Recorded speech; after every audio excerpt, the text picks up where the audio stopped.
Corona virus एक उसी family से है जिससे पहले सार्स का इन्फेक्शन हुआ था, या MERS जो मिडल ईस्ट रेस्पिरेटरी सिंड्रोम हुआ था 2013 में मिडल ईस्ट में।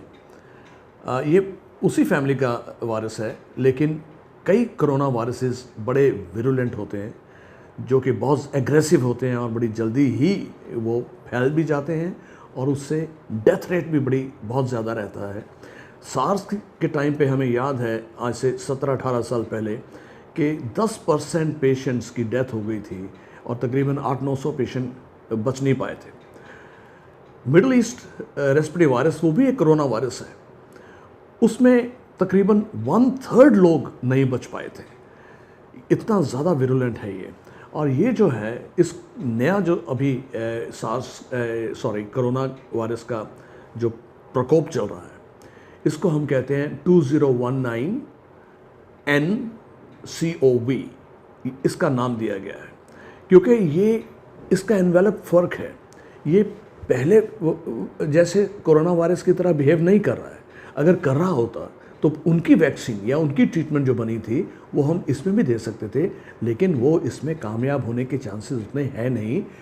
देने को लोगों के पास कुछ नहीं होगा तो शायद देनी भी पड़े, लेकिन उसका कितना असर होगा ये अभी रिसर्चेस ट्रायल बेस पे कोशिश कर रहे हैं कि और नए ड्रग्स भी बनाए जा रहे हैं ये देखने के लिए कि किससे हमें अच्छा बेनिफिट मिले और जल्दी से जल्दी उसकी मार्केट प्रोडक्शन करके उसको अवेलेबल किया जा सके ताकि ये आगे ज़्यादा ना बढ़े। चाइना के वुहान सिटी से ये शुरू हुआ, हुबई प्रोविंस है, वहाँ से शुरू हो करके ये सारी दुनिया में फैल गया है। 27 कंट्री तो कंफर्म केसेस डायग्नोज कर चुके हैं। इंडिया में एक अच्छी बात यह है कि इन्होंने ऑलरेडी स्क्रीनिंग बड़ी अच्छे तरीके से शुरू कर दी हुई है। जितने फ़्लाइट्स चाइना हांगकांग की तरफ से आ रही हैं, वहाँ के जितने भी पैसेंजर्स हैं उनकी एक चेक हो रहा है कि टेम्परेचर तो नहीं है, उनको आइसोलेट किया जा रहा है, क्वारंटीन किया जा रहा है और उनके टेस्ट किए जा रहे हैं ये देखने के लिए कि किसी को अगर है तो उसको बिल्कुल टोटली आइसोलेट कर दिया जाए ताकि वो इन्फेक्शन दूसरों को नहीं दे सके, क्योंकि ये बहुत कंटेजियस इन्फेक्शन है और एक दूसरे से लगने के चांसेस बहुत ही ज़्यादा हैं। जो आम फ्लू वायरस होता है उससे कई गुना ज़्यादा होता है। ये देखा गया है कि अगर 5 लोगों को कोरोना वायरस हो तो वो तकरीबन 550 लोगों को इन्फेक्ट करेंगे, और अगर आप आम फ्लू देखें तो वो मुश्किल से 50 लोगों को इन्फेक्ट करेगा।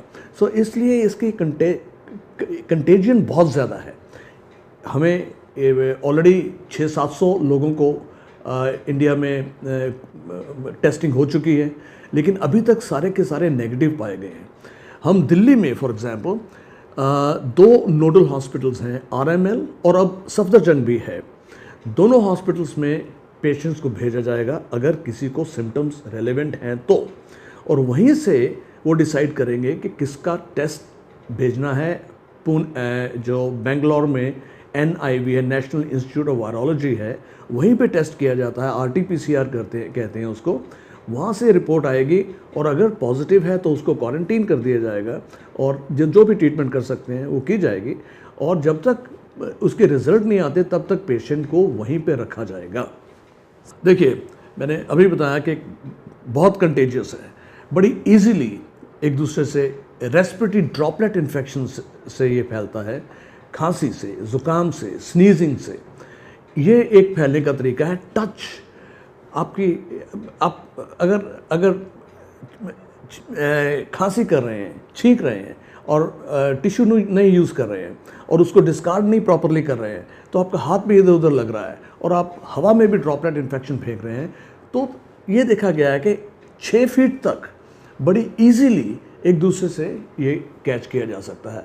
और मैंने पहले ही बताया कि इसकी जो the spread is 10 times faster than ये जो हमारा आमतौर जिसको हम फ्लू कहते हैं। जब ऐसी बीमारी हवा में है तो ऑब्वियसली चाहे आप बस में ट्रैवल कर रहे हैं, फ़्लाइट में, ट्रेन में, कहीं भी जहाँ भीड़ वाली जगह है, वहाँ आपको क्या मालूम कि कौन लोग उसमें बीमार हैं। अगर एक भी है तो वो तो कई लोगों को इन्फेक्ट कर देगा।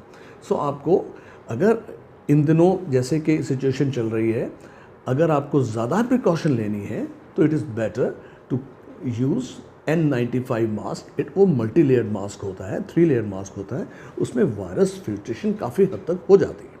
सो वो मास्क यूज़ करें और stay away from somebody who is coughing. जितना दूर रहें उतना ही अच्छा। और घर में अगर किसी फैमिली मेम्बर को ये सिम्टम है तो वो अपने आप को अलग रखे दूसरे फैमिली मेम्बर से, और पूरी प्रिकॉशंस टू यूज़ मास्क, हाथ को रिपीटेडली वॉश करें, हैंड स्टेरलाइज़र यूज़ करें, और खांसी के टाइम पे टिश्यू पेपर यूज़ करें और उसको प्रॉपरली डिस्कार्ड करें। ये प्रिकॉशंस लेना बहुत ज़रूरी है। अपनी न्यूट्रिशन अच्छी रखें, फ्लूइड्स अच्छे रखें, गले को सूखने ना दें। So liquid content should be good. Fever, बुखार, खांसी, ज़ुकाम, छींकें, पेट में दर्द, नौशिया, वॉमिटिंग, बैक एक, हेडेक, ये सारे सिम्टम जो कि आम फ्लू में होते हैं वही कोरोना वायरस में भी होते हैं। फ़र्क इतना है कि इसमें इंसान बहुत जल्दी बीमारी बढ़ जाती है, और ज़्यादा सीरियस वो बात होती है जब इंसान को सांस बढ़ना शुरू हो जाता है। अगर ब्रीदिंग हैवी हो जाए ऐसे सिम्टम्स के साथ तो आपको घर नहीं बैठना चाहिए, आपको फ़ौरन मेडिकल हेल्प लेनी चाहिए ताकि एक्सपर्ट्स ये जान सकें, आपके टेस्ट कर सकें, एक्सरे, सीटी स्कैन कर सकें और देख सकें कि कहीं कोरोना वायरस जैसी पिक्चर तो नहीं पैदा हो रही, क्योंकि इसमें बड़ी जल्दी निमोनिया हो जाता है, बायलैटरल निमोनिया हो जाता है, कई बार एक्सटेंसिव वाइट आउट हो जाते हैं लंग्स, जिसको हम ARDS कहते हैं। और हम सीटी स्कैन में एक हमारी फाइंडिंग होती है ग्राउंड ग्लास ओपेसिटीज, GGOs, वो बड़े चारों तरफ दिखने शुरू हो जाते हैं, और साथ ही साथ पेशेंट की ऑक्सीजन बहुत गिरती है, इतनी ज़्यादा गिरनी शुरू हो जाती है कि हमें सिंपल ऑक्सीजन दे के, इवन हाई फ्लो ऑक्सीजन दे के भी मेंटेन करना मुश्किल होता है। फिर हम दूसरी मोडालिटीज़ यूज़ करते हैं, बाईपैप्स, नॉन इन्वेजिव वेंटिलेशन। फिर उससे भी अगर ऑक्सीजन कंट्रोल में ना आए तो हमें वेंटिलेटर यूज़ करना पड़ता है। पेशेंट्स मल्टी ऑर्गन फेलियर में चले जाते हैं, उसको उस सिचुएशन से रिवर्स करना आसान नहीं होता।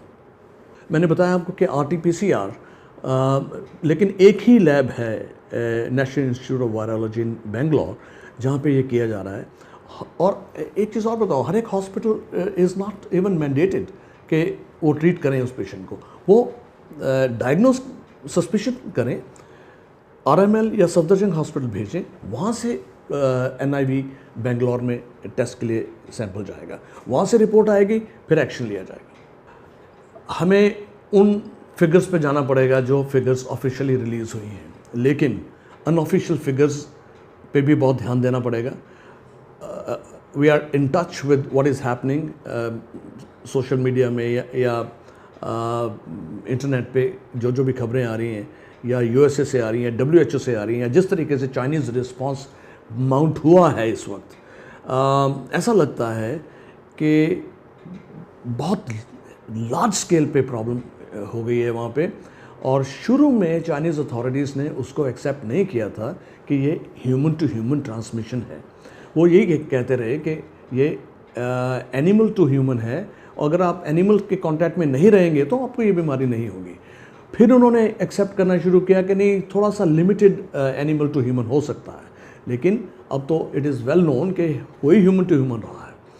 सो कुछ रिपोर्ट्स बड़ी डिस्टर्बिंग है जो कि आज की अखबार में भी है कि 25,000 26,000 लोगों की डेथ हो चुकी है और 1.5 लाख से ऊपर लोग इन्फेक्टेड हैं। अगर ये चीज़ें हैं तो दिस इज़ एक्सट्रीमली अलार्मिंग, क्योंकि द फैक्ट कि चाइना ने जो हुबई प्रोविंस है जिसकी 6 करोड़ पॉपुलेशन है, वो सारे का सारा सील कर दिया है। पहले वुहान सिटी को किया जहाँ पे ओरिजिन हुआ था, उसके बाद सारे प्रोविंस को सील कर दिया है, ना कोई अंदर आ सकता है ना जा सकता है। सारी कम्युनिकेशंस आई मीन ट्रांसपोर्ट सारी बंद हो चुकी है।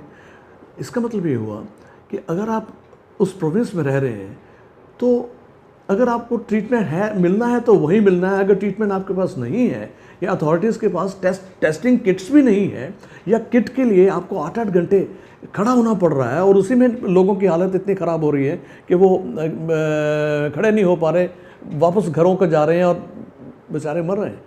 और यहाँ तक भी न्यूज़ आ रही है कि जो ये फिगर्स हैं, ये वो फिगर्स हैं जो कि हॉस्पिटल के रिकॉर्ड्स में हैं, जो लोग रजिस्टर हुए, there are lots of them जो रजिस्टर ही नहीं हो पाए हैं। सो एक्चुअल फिगर्स क्या हैं, इट्स डिफ़िकल्ट टू से। लेकिन चाइना का जो रिस्पांस रहा कि एक हफ्ते में 1000 बेड का हॉस्पिटल खड़ा कर दिया, अगले हफ्ते एक और 1000 बेड का हॉस्पिटल खड़ा कर दिया, ये चीज़ें कभी सुनी नहीं गई हैं कि दुनिया में कभी कि 2 हफ्ते में 2000 बेड का हॉस्पिटल खड़े कर दिए गए। इसका मतलब चाइना को ग्रेविटी ऑफ द सिचुएशन भली भांति पता थी। अगर आपको इस तरह के सिम्टम हैं जो कि जिसको आप आमतौर पे फ्लू कहते हैं, और फ्लू तो सबको होता है, घरों में किसी ना किसी को कभी ना कभी होते रहता है, वो सिम्टम्स अगर लगे आपको कि ज़्यादा सवियर हैं या आपको लगे कि सांस भी चढ़ना शुरू हो गया, तो आप घर में मत बैठिए प्लीज़। आप एक्सपर्ट्स को मिलिए, उनको डिसाइड करने दीजिए और जो भी एक्शन लेना है जल्दी से जल्दी वो आगे आपकी प्रिवेंशन और ट्रीटमेंट में कर सकें। ये बहुत ज़रूरी है।